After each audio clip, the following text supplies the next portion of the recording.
नमस्कार। आइए बात करता हूं मैं आपकी सबसे पहले कनिष्ठा उंगली के बारे में। यहाँ जो मुझे कनिष्ठा उंगली प्रतीत होती है वो आपकी सूर्य की उंगली के प्रथम पर्व से आगे निकल गई है। साथ ही साथ इस उंगली की गहराई भी जो है सूर्य की उंगली से ज़्यादा नीचे की तरफ है। ये दो तीन बातों की इंगित करती है। नंबर एक, ऐसे व्यक्ति के जीवन के अंदर ऊंचाई नीचाई उतार चढ़ाव का सामना अवश्य होगा और उसका मुख्य कारण भी होगा कि आप ज़्यादा ऊंचाई प्राप्त करने के चक्कर में अपना जो कुछ पहला है उसे भी खो जाते हैं। ऐसा हो सकता है। साथ ही साथ गहराई नीचे ज़्यादा है आपकी उंगली की, तो यानी कि धन के आगमनों के लिए संघर्ष भी करना पड़ता है। आइए बात करता हूँ इसके बाद सूर्य की उंगली के बारे में। जीवन के अंदर यशमान प्राप्ति करने के लिए इस उंगली को देखा जाता है। यहाँ पर अगर सेकंड पर देखता हूँ तो यहाँ माइनर से माइनस के चिन्ह हैं और थर्ड पर भी माइनर से चिन्ह माइनस के दिखलाई पड़ते हैं। यानी दोनों उंगलियों पर पर्वों पर किसी न किसी प्रकार के माइनस चिन्ह हल्के हल्के दिखलाई पड़ते हैं और ये बीच का गैप भी होता है। जब बीच का गैप होता है, माता पिता की सेवा बुढ़ापे में नहीं कर पाता है। माता पिता के प्रति भाई बहनों से संबंध जो होते हैं वो भी व्यक्ति के बहुत ज़्यादा अच्छे नहीं होते हैं। और सेकंड पर व्यवहारिक और थर्ड पर आर्थिक, ये दोनों माइनस रेखाओं से हल्की हल्की से प्रताड़ित हैं। सावधान रहिएगा, किसी प्रकार की भूल से आपको कोई बदनामी का योग न हो जाए। तो ये इस तरह का संकेत। और यहाँ पर शनि की उंगली की बात करता हूँ। शनि की उंगली बहुत मजबूती धन को और धन के रिश्तों के लिए देखनी पड़ती है। यहाँ पर आपके रोगों के लिए यहाँ पर शनि की ढैया साढ़े साथी का कैसा प्रभाव रहेगा। शनि की ढैया शनि की साढ़े साथी के प्रभाव से किसी प्रभाव का शनि आपकी कुंडली में भी और आपके हाथ के अंदर भी यहाँ खराब नहीं है। कुल मिलाकर के यहाँ पर बहुत ज़्यादा किसी भी रोग के संकेत नहीं है। धन के आगमन है तो वो सामान्य से धन के आगमन दिखलाई पड़ते हैं। यहाँ बात करता हूँ मैं इसके बाद में आपकी आर्थिक एक और उंगली, जिसको बोलते हैं बृहस्पति की उंगली। बृहस्पति की उंगली संतान सुख के लिए, पत्नी सुख सहयोग के लिए, साथ ही साथ जीवन में कितना बड़े लोगों के संपर्क में आप आते हैं उसके लिए, ऐसी चीज़ों को यहाँ पर देखता हूँ तो ये अपने आप में एक सामान्य सी उंगली दिखलाई पड़ती है। यानी जीवन के अंदर पत्नी का सामान्य सुख सहयोग और साथ ही साथ संतान का भी सामान्य सुख सहयोग है।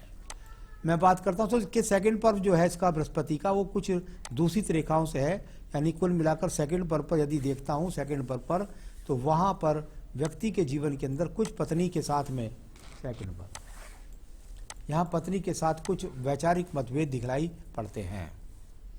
मैं बात कर लेता हूँ इसके बाद बुध पर्व के बारे में। समपर्व बुध आपका है और ये रेखा यहाँ पर खड़ी हुई है। इतनी शानदार तरीके से रेखाओं का खड़ा होना इस बात को बताता है कि आप सिर्फ उंगली की जो लंबाई थी वो ज़रा ज़्यादा चली गई थी, कि आप कुल मिलाकर ज़्यादा चाहने के कारण, ज़्यादा धन के आगमनों को बढ़ाने के कारण नुकसान उठा गए होंगे, या आपकी ज़्यादा चाह थी किसी एक काम को छोड़ करके दूसरी काम की तरफ आपको अगर आकर्षित करने के कारण आप धन नुकसान उठा गए हैं।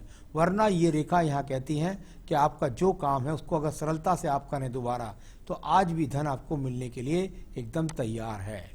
यहाँ बात करता हूँ सूर्य पर्व के बारे में। इसका बहुत बड़ा सपोर्ट नहीं, पर्व भी दबा हुआ है। जब इस प्रकार का पर्व हो, दबा हुआ हो और अच्छी सपोर्टिंग रेखा ना हो, तो व्यक्ति के जीवन के अंदर भाग दौड़ के अच्छे फल नहीं मिलते। राजनीतिक क्षेत्रों से ज़्यादा अच्छे लाभ नहीं मिलते। सरकारी ठेकों के द्वारा व्यक्ति को लाभ नहीं मिलता।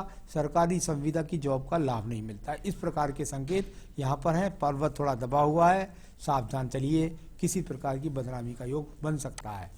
यहाँ पर बात करता हूँ आपके भाग्य पर्व के बारे में। ये भाग्य पर्व की रेखाएं यदि इसी प्रकार से हाथ के अंदर बनी रही तो ये भाग्य पर्व की रेखाएं वो हैं, आपका साधन किसी न किसी कारण से धन का बना रहेगा। एक बात। दूसरी बात, ये भाग्य पर्व की रेखाएं इस बात को बताती हैं कि आपके जीवन के 55 वर्ष का बाद यदि ये रेखाएं इसी प्रकार से बनी रही तो बहुत अच्छा वो समय आपका होगा। यहाँ पर बात करता हूँ मैं आपकी हृदय रेखा के, यह बात बराबर साइड में एक बृहस्पति पर्व के बारे में। बृहस्पति का पर्व और यहाँ पर ये खड़ी हुई रेखाएं यदि आप देखते हैं तो ये व्यक्ति के प्रति आस्था दिखलाता है, पूजा पाठ के प्रति आकर्षण को दिखलाता है।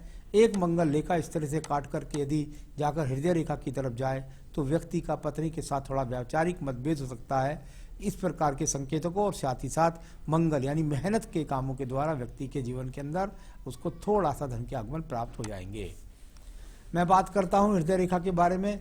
हृदय रेखा से एक रेखा टूट टूट कर चल रही थी नीचे की तरफ डाउन, यानी कुल मिलाकर मैंने पहले ही कहा कि पत्नी के साथ संबंधों में थोड़ी सी अवहेलना या पत्नी जैसी चाहते थे वैसी ना मिलना, इस तरह का मन में कुछ आशंकाएं मन में रहती हैं।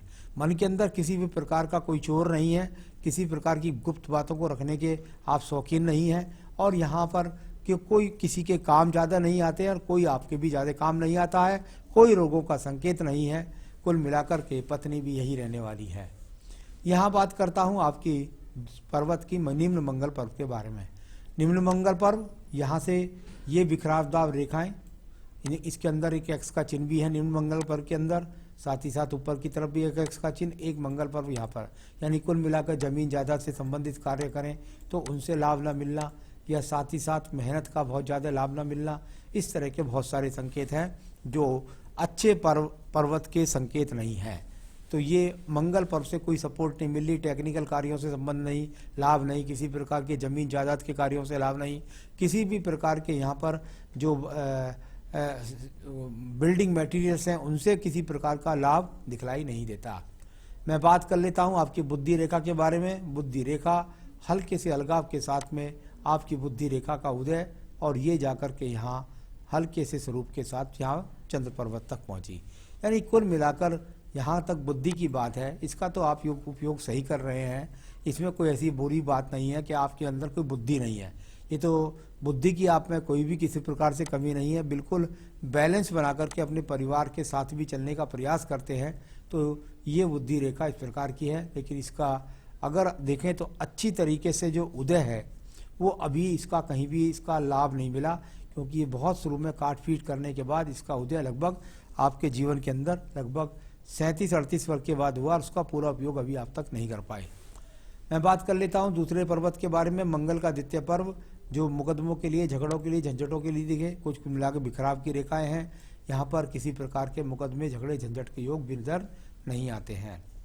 आइए बात करता हूँ चंद्र पर्वत के बारे में। चंद्र पर्वत मानसिक प्रताड़नाओं को, मानसिक स्थितियों को दिखलाती है। कुछ चटकदार रेखाएं नीचे के चंद्र पर्वत पर हों तो व्यक्ति को बुरी संगत के द्वारा या बुरे लोगों के संगत से या खान पान से बचना चाहिए। इस तरह का नीचे वाला चंद्र पर्वत जब दूषित होता है तो ये किसी प्रकार के मानसिक डिप्रेशन का योग नहीं, किसी प्रकार के बड़े रोग का योग नहीं, कोई किसी प्रकार के स्थान परिवर्तन का योग नहीं, किसी भी विदेश यात्रा का योग यहाँ पर दिखलाई नहीं देता। मैं बात कर लेता हूँ आपकी एक और रेखा के बारे में। ये रेखा है आपकी यहाँ पर भाग्य रेखा। भाग्य रेखा यहाँ से देखिए बहुत एकदम हल्की हो गई, बहुत हल्की हल्की, टूट टूट कर, और ये जाकर इसका थोड़ा सा अच्छा स्वरूप जो बना, यानी आपके जीवन में यहाँ दूसरे हाथ में यहाँ स्पष्ट दिखाई देती है। ये हल्की पड़ी थी, यहाँ से स्पष्ट दिखलाई पड़ती है। चलिए इसका फल क्या है मैं अभी आपको बताने वाला हूँ। यहाँ पर भाग्य रेखा आपके हाथ के अंदर है। व्यापारिक रेखाओं का कोई बहुत मजबूती के साथ में या बुद्ध रेखाओं का कोई बहुत मजबूती के साथ में योगदान नहीं है, पर शुक्र पर्व से ये रेखा थोड़ा सा है। जो प्रयास करते हैं आप कि मैं कोई व्यापार करूं और बहुत अच्छा धन प्राप्त कर सकूं, तो ये अभी कोई बहुत अच्छी रेखा यहाँ पर नहीं सहयोग दे रही हैं। मैं बात कर लेता हूँ इसके बाद आपके यहाँ पर शुक्र पर्व के बारे में। चटकदार शुक्र पर्व मार्वल्स रेखाओं वाला हो तो व्यक्ति के जीवन के अंदर अच्छे संसाधन नहीं होते। पूरा का पूरा शुक्र पीड़ित होना, पत्नी से झगड़े, झंझट, चरित्र की खराबी, क्योंकि ये मार्वल्स रेखाएं अगर देखता हूं तो ये केतु पर्वत पर भी है। चरित्र के प्रति सावधानी और साथ ही साथ यहाँ पत्नी के साथ संबंध खराब, इस तरह की स्थितियों को दिखलाने वाला, संसाधन भी अच्छे ना होना, ये सब दिखलाई देता है। अच्छा क्या है हाथ में अंदर मंगल रेखा, अंदर सपोर्टिंग मंगल रेखा आपके जीवन में चली, और इस समय पर आकर जहाँ आपकी उम्र 41 वर्ष है, इसको कह सकता हूँ लगभग 44 से 45 वर्ष तक ये रेखा आपके साथ लगी है, जो कैसी भी स्थितियाँ हैं इनसे आपको बाहर निकाल लाएगी। इसके बाद में इस रेखा का स्वरूप दिखलाई नहीं देता। तो ये इस प्रकार से आपकी यहाँ पर। अब बात करता हूँ यहाँ पर आपकी आयु रेखा के बारे में। आयु रेखा और पूरी तरीके से एकदम यहाँ से जाकर के और सीधी सीधी मणिबंध के साथ संबंध, यानी कि 76 से 77 वर्ष की आयु रेखा हाथ में है, आगे भी ये रेखाएं बनती रहती हैं। तो ये आपके सारे हाथ का स्वरूप मैंने पढ़ा है आपका। अब मैं पढ़ता हूँ आपके यहाँ पर सवालों को। सबसे पहले आपने मुझे पूछा है, आपका पहला सवाल है, क्या मुझे पार्टनरशिप बिजनेस में करनी चाहिए? जहां तक पार्टनरशिप बिजनेस की बात करते हैं, मुझे कोई पार्टनरशिप के द्वारा कोई विशेष लाभ के योग यहां पर हाथ में दिखलाई नहीं पड़ते। कुल मिलाकर के मैं आपको पार्टनरशिप के लिए मना करूंगा। क्या कभी मैं करोड़पति बन पाऊंगा? जहां तक आप कब करोड़पति की बात करते हैं, वो रेखा मैंने आपको बता दिया, 55 वर्ष के बाद बहुत अच्छी रेखा है, निश्चित रूप से आप करोड़पति बनेंगे। मुझे कौन सा नया बिजनेस शुरू करना चाहिए? मैंने पूरे हाथ के अंदर देखा कि हाँ भाई, उंगली जरा थोड़ी गलत थी, लेकिन सबसे ज़्यादा बुध पर्व के अंदर रेखाएं बहुत अच्छी खड़ी नजर आई। यहाँ मैं ये समझता हूँ कि यदि आप कहीं कोई दलाली का काम हो, कोई कमीशन का काम हो, कोई किसी भी प्रकार से दूसरे के माल को लेकर के और आगे भेज दो, आपकी जेब से कोई पैसा ना लगे, इस तरह का हो, या कहीं पर एडवाइस का काम हो, या कहीं पर टीचिंग का काम हो, इस तरह के जो काम हैं वो आपके ज़्यादा फलित बनते हैं, जिसमें आपकी जेब से पैसा खर्च ना हो। तो उस तरह का जो काम है, कमीशन के, दलाली के, भाषा शैली के, एडवाइस के, कहीं पर बैठकर किसी को एडवाइस देने के, तो उस तरह का जो पोस्ट होती है, या उनसे पोस्टों के द्वारा या बिजनेस के द्वारा आपको ज़्यादा भी लाभ मिलने के योग है। तो ये वो चीज़ें हैं, व्यक्ति भाषा शैली के द्वारा ही माल को बेच दे और उसकी जेब में पैसे आ जाए और जेब से कुछ लगे ना, कमीशन दलाली। तो ये आपका बिजनेस बन सकता है। और क्या पत्नी की जॉब लगेगी और मुझे उससे सुख मिलेगा? बिल्कुल, जाइए बता देता हूँ। एक रेखा का जो संबंध है, ये बराबर से आपको लगती होगी राहु रेखा जैसी संबंधित रेखा, लेकिन ये वो रेखा है जो आपके अभी जल्दी में, यदि आप पत्नी का उपयोग करना चाहें तो आप निश्चित रूप से इसका उपयोग करेंगे भी, और पत्नी का आपको सहयोग भी मिलेगा, और वो कुछ ना कुछ करके आपको सहयोग देंगी। ये रेखा आपके पास में है जो आपको आर्थिक स्थिति स्ट्रॉन्ग कराएगा। क्या मुझे बॉम्बे या बाहर जाकर बिजनेस करना चाहिए? इसमें कहीं भी बाहर जाने का कोई योग दिखाई नहीं देता, तो कृपया करके आप बाहर जाने का प्रयास ना करें। अनैतिक संबंध के योग और उससे होने वाली बदनामी के योग हैं क्या, कैसे हैं? बता देता हूं। मैंने आपको बताया, शुक्र पर्वत पर मार्वल्स रेखाएं हैं, केतु पर्वत पर मार्वल्स रेखाएं हैं, यानी पीछे भी ऊपर भी सूर्य पर भी देखा मैंने कटिंग रेखाएं हैं। कुल मिलाकर के कहीं पर भी ऐसा प्रयास ना करें, वरना बदनामी के योग पूरी तरीके से आपको मिल सकते हैं। तो कुल मिलाकर उन चीज़ों से बचे रहें। खुद का मकान कब बनेगा, ये आपका सवाल है। यहाँ अभी हाथ के अंदर कहीं भी 4-5 साल तक मुझे कोई मकान बनाने की रेखा दिखाई नहीं देती। आगे बन जाए, मैं ईश्वर से प्रार्थना करूंगा। अभी मुझे कहीं भी आपके नाम से 4-5 साल तक मकान बनने के योग दिखलाई नहीं देते। तो कुल मिलाकर आपके जीवन में आपका मकान बने, आपका व्यापार चले, आपका काम चले, इसके लिए आप क्या करें वो मैं आपको बताने वाला हूँ। यहाँ पर बिल्कुल भी आपको पन्ना नहीं पहनना है, मोती नहीं पहनना है। अगर आप पहनना चाहते हैं तो आप एक पुखराज पहन सकते हैं, और पुखराज आप हमसे भी ले सकते हैं। अगर आप चाहेंगे तो हम दिखला देंगे और आपको पहुँचा देंगे। एक बात। दूसरी बात, आपको क्योंकि इन पूजा पाठों के द्वारा ही आप इस किसी भी संकट से निकल सकेंगे, इसके लिए मैं आपसे ज़रूर कहूँगा कि आप जो है नित्य अपनी पूजा के अंदर आप संकट नाशन गणेश स्रोत का पाठ कर लीजिए,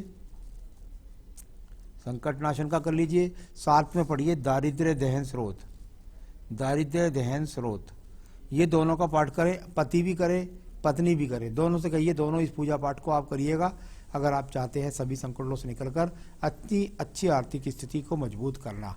और आप एक मंत्र का जाप करिए, ओम गम गणपते विघ्न विनाशने नमः, ओम गम गणपते विघ्न विनाशने नमः।